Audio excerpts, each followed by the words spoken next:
Rob saying, why is shirk the biggest sin in Islam? What is the rationale for considering this to be the worse than murder? I mean, well, you're threatening the existence of Islam because the entire identity of Islam is around the concept of Tawheed. So Islam is a self-defense mechanism.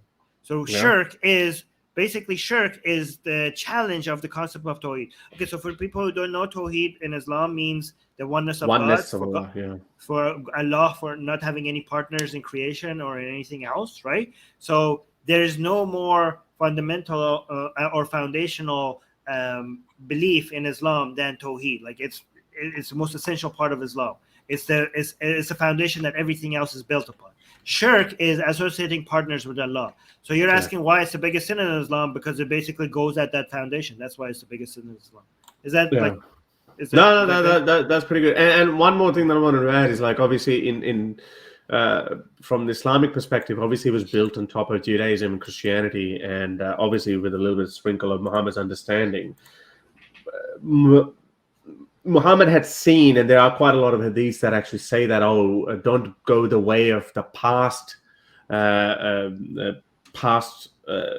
believers, like Christians and Jews, who associated other divinities with their divine God. There's a hadith where Muhammad specifically curses Jews and Christians for associating other gods with, such as Jesus and Mary, with the one God. So Muhammad built on top of that, and he said, and this is the reason why Muhammad actually said, don't take my photo. Possibly he wasn't really the most easiest on the eye. That's also a probability. Cameras back then? Or get his picture drawn, like, not even that. So he also cut off a tree that was under which he used to sit and do whatever you do under a tree.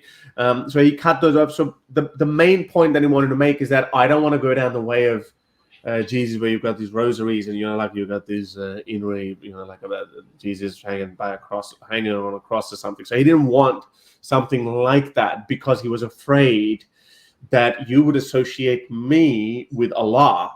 So that's why it became because that was a central message that he gave that was separate from Judaism and obviously Trinity. Even though he probably didn't know about Unitarianism, maybe, but anyway, Trinity was probably more popular. So, all right, get my best-selling book, Why There Is No God, for free. Click on the link for it in the description.